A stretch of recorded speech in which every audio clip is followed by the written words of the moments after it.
ज्योतिषशास्त्रानुसार तूळ रास ही समतोल आणि न्यायाचे प्रतीक मानली जाते. मे 2026 हा महिना तूळ राशीच्या लोकांसाठी परिवर्तनाचा काळ ठरणार आहे. विशेषतः या महिन्यात येणारी अपरा एकादशी तुमच्या जीवनातील अडथळे दूर करण्यासाठी एक सुवर्ण संधी घेऊन येत आहे. हा काळ तुमच्या प्रगतीचा आहे की संघर्षाचा? तुमची जुनी दुरावलेली माणसे परत येतील का? या सर्व प्रश्नांचा आढावा आपण या व्हिडिओमध्ये घेणार आहोत. मे महिन्यात येणारी अपरा एकादशी तूळ राशीच्या लोकांसाठी आध्यात्मिक आणि आर्थिक दृष्टिकोनातून अत्यंत महत्त्वाची आहे. अपरा याचा अर्थ अपार असा होतो. या दिवशी भगवान विष्णूची मनोभावे पूजा केल्याने अपार पुण्याची प्राप्ती होते. तूळ राशीचा स्वामी शुक्र असल्याने विष्णू आणि लक्ष्मीची संयुक्त उपासना तुमच्या जीवनात ऐश्वर्य आणि समृद्धी घेऊन येईल. ज्या जातकांना व्यवसायात किंवा नोकरीत अडथळे येत आहेत त्यांनी या दिवशी व्रत केल्यास किंवा दानधर्म केल्यास त्यांचे रखडलेले मार्ग मोकळे होतील. 7.5चा प्रभाव तूळ राशीच्या लोकांसाठी. तूळ राशीच्या जातकांच्या मनात एक मोठी शंका असते, ती म्हणजे 7.5. परंतु सद्यस्थितीत तूळ राशीवर शनीची 7.5 सुरू नाही. 17 जानेवारी 2023 रोजीच तूळ रास 7.5तून पूर्णपणे मुक्त झाली आहे. त्यामुळे तुमच्या मनात असलेली भीती आता काढून टाका. आत्ताचा काळ हा शनिदेवाच्या कृपेने कष्टाचे फळ मिळवण्याचा आहे. शनी सध्या कुंभ राशीत असल्याने तूळ राशीला त्याचे शुभ परिणाम पाहायला मिळतील. नात्यांमधील गोडवा आणि दुरावलेली माणसे. मे महिना हा तूळ राशीसाठी भावनिक पुनर्मिलनाचा काळ ठरू शकतो. ग्रहमानानुसार तुमच्या कुंडलीतील सप्तम आणि एकादश स्थानावर पडणारा शुभ ग्रहांचा प्रभाव हे दर्शवतो की जुने मित्र, दुरावलेले नातेवाईक किंवा जुने प्रेम तुमच्या आयुष्यात परत येण्याची दाट शक्यता आहे.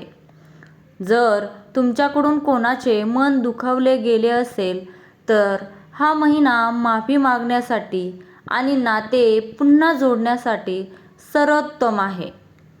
संवादातील गोडवा तुमच्या आयुष्यात पुन्हा आनंदाचे वातावरण निर्माण करेल.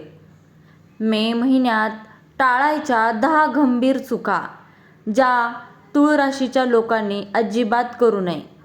यशस्वी होण्यासाठी काय करावे यापेक्षा काय करू नये हे समजणे जास्त महत्त्वाचे असते. तूळ राशीच्या लोकांनी मे महिन्यात खालील 10 चुका टाळाव्यात. पहिली आहे अति आत्मविश्वास. कामात यश मिळत असताना जमिनीवर पाय ठेवा, अहंकार करू नका. दुसरी आहे आळस. ग्रहांची स्थिती अनुकूल असली तरी प्रत्यक्ष मेहनत केल्याशिवाय फळ मिळणार नाही. तिसरी आहे गुप्त शत्रूंवर विश्वास.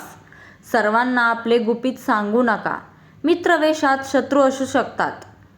चौथी आहे आर्थिक उधळपट्टी. उत्पन्नापेक्षा जास्त खर्च करण्याची प्रवृत्ती या महिन्यात महागात पडू शकते. चौथी आहे आरोग्याकडे दुर्लक्ष. उन्हाळ्याचा त्रास आणि पोटाचे विकार होण्याची शक्यता आहे. त्यामुळे खाण्यापिण्यावर नियंत्रण ठेवा.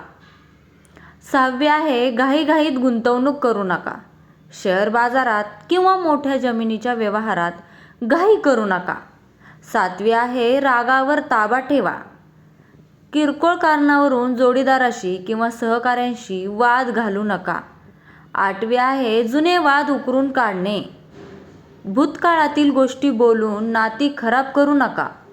नववी आहे कर्ज देणे. या महिन्यात कोणालाही मोठी रक्कम उधार देऊ नका, ती परत मिळण्याची शक्यता कमी आहे.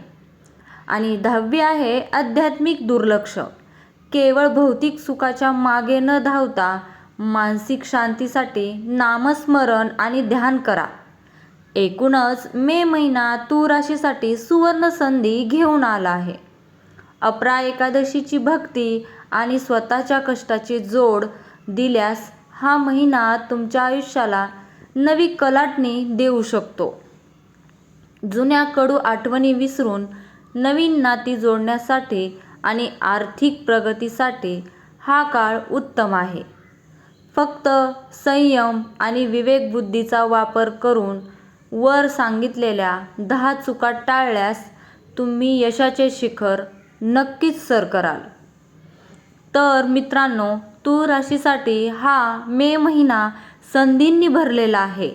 फक्त संयम आणि योग्य निर्णयाची जोड द्या. विष्णुदेवाचा आशीर्वाद सदैव तुमच्या डोक्यावर राहील.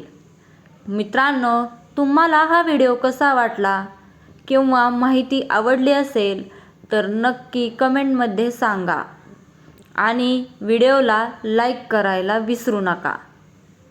तुमच्या एका कमेंटमुळे आम्हाला प्रोत्साहन मिळते. श्री स्वामी समर्थ. जय जय स्वामी समर्थ. धन्यवाद.